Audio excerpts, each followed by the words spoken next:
Dan is het weer tijd voor onze rubriek over landen die op schoeisel lijken. Vorige week hadden we Chili. Sloeg nergens op, iedereen boos. Veel opzeggingen bij de VPRO. Dus deze week is het tijd voor revanche Italië. Kijk, dit willen de mensen zien, hè? Het is net een klomp, inderdaad.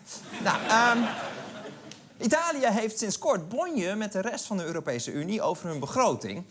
Wat is er aan de hand? De Europese Commissie heeft de begroting van Italië afgewezen. Het is nog nooit eerder voorgekomen dat Brussel de begroting van een lidstaat helemaal afwijst. Ja, Europa heeft de begroting van Italië afgekeurd. En het was ook niet zo'n heel goede begroting. Dit is hem. Dit kan je zo niet indienen. Hè? Ik bedoel, het is een leuke voorkant, maar op de inhoud valt wel wat af te dingen. Het probleem van de Italianen is dat ze te veel geld willen uitgeven. De Italiaanse regering wil onder meer de pensioenleeftijd verlagen, basisinkomen voor de allerarmsten en de belastingen, die moeten ook omlaag. En in totaal stijgen daardoor de uitgaven met 37 miljard euro. Ja, de uitgaven stijgen met 37 miljard. En dat terwijl de Italiaanse economie bijna niet groeit. Dit klinkt als een riskante strategie. Ja, ik heb een krantenwijk, maar als ik nou een Ferrari koop, kan ik heel snel heel veel kranten rondbrengen, word ik superrijk en dan koop ik een Ferrari. Nou, hoe komt het dat Italië zo'n gekke begroting heeft? Nou, dat komt omdat het een beetje een gekke regering heeft. Die bestaat uit twee partijen, de Lega en de Vijfsterrenbeweging. En de Vijfsterrenbeweging werd in 2009 opgericht door deze man, blogger, activist, komiek en acteur Beppe Grillo.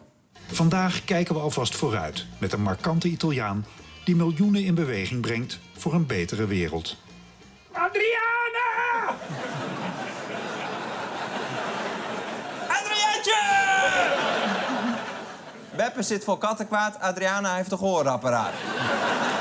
Waarschijnlijk. Nou, dit was dan het flamboyante gedeelte van de regering, maar om de boel een beetje in het gareel te houden heb je gelukkig ook nog de anti-migrantenpartij, de Lega. En hoe weet ik dat dit een anti-migrantenpartij is? Nou, door de filmpjes die ze maken. Lega heeft een eigen razende reporter die het land doortrekt om vluchtelingen uit te schelden. Buongiorno. Che si fa? Si lavora? Si lavora? Si è scocciato. Si è scocciato. Fanculo. Fanculo. Vabbè. Eccolo, va a cercare di pagarci le pensioni. Possiamo parlare con qualcuno? È un immigrato climatico, nel senso che ha caldo. Wow. Goh, sympathieke man. Dit is Matteo Salvini. En hij is niet alleen treitervlogger, hij was nog iets. Wat is hij ook weer? Oh ja, hij is de vicepremier van Italië.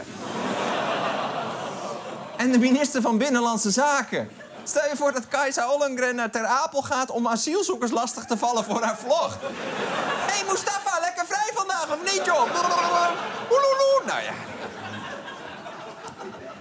Nou, het Italiaanse kabinet is dus de Lega en de Vijfsterrenbeweging. Adriana! En die twee partijen mochten dus samen de begroting maken, die dus niet aan de Europese regels voldoet. En dat leidt tot bezorgdheid. Bijvoorbeeld bij Jeroen Dijsselbloem, onze oud-minister van Financiën, die was te gast bij de Amerikaanse televisie om over Italië te praten. If you look at what Italy needs in funding, next year alone, we're talking of over 250 billion euros. And also, of course, these new spending plans. So Marcus will really have to look at that very critically. Ja, ik vroeg me al af wat Dijsselbloem nu deed tegenwoordig, maar blijkbaar zit hij in de Amerikaanse per seconde wijze. En waar ik Mediobanca zei, bedoelde ik Unicredit. En waar ik Banco BPM zei, was ik gewoon lekker bezig. Stop de tijd.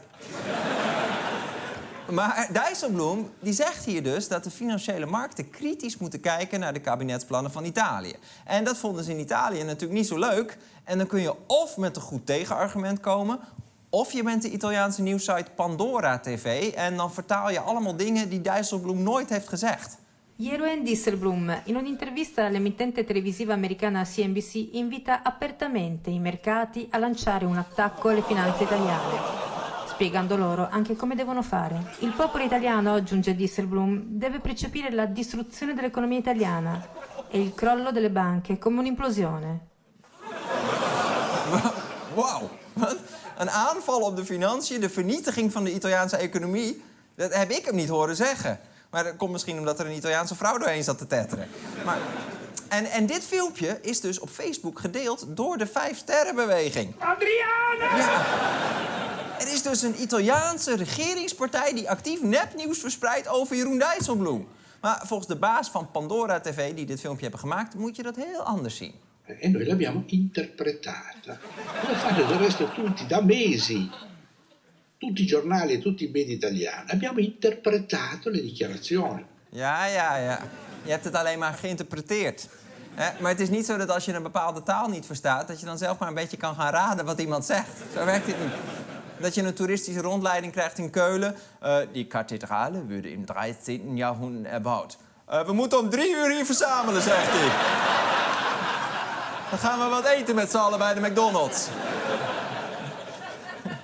Maar die man die kletst maar wat. En dat blijkt ook wel als je hoort hoe hij de naam Dijsselbloem uitspreekt. Ma quando abbiamo sentito il signor Dijsselbloem, così, Ligt er een beetje aan wat je wil zeggen. Dijsselbloem. Als je Dijsselbloem wilde zeggen, dan is dat niet helemaal gelukt. Maar als je de Amerikaanse band Dieselboy bedoelt, dan spreek je het heel goed uit. Dan heb ik niks gezegd. Dit is Dieselboy trouwens. Fuck you! Dieselboy. Misschien wel de beste jazz die ooit gemaakt is. Maar dus, Italië verneukt zijn begroting en als je kritiek levert, dan gaan ze dat verkeerd interpreteren. Doe normaal. Dus ik zeg, sistemate il bilancio, smettetela con il fake news e le vostre mamma non sanno cucinare. Interpreteer dat maar eens. Bitches. Vond je dit geen leuk filmpje? Klik dan hier. Vond je het wel leuk? Abonneer je dan de moeder. Meer zien? Ga naar npo3.nl/zondag met Lubach.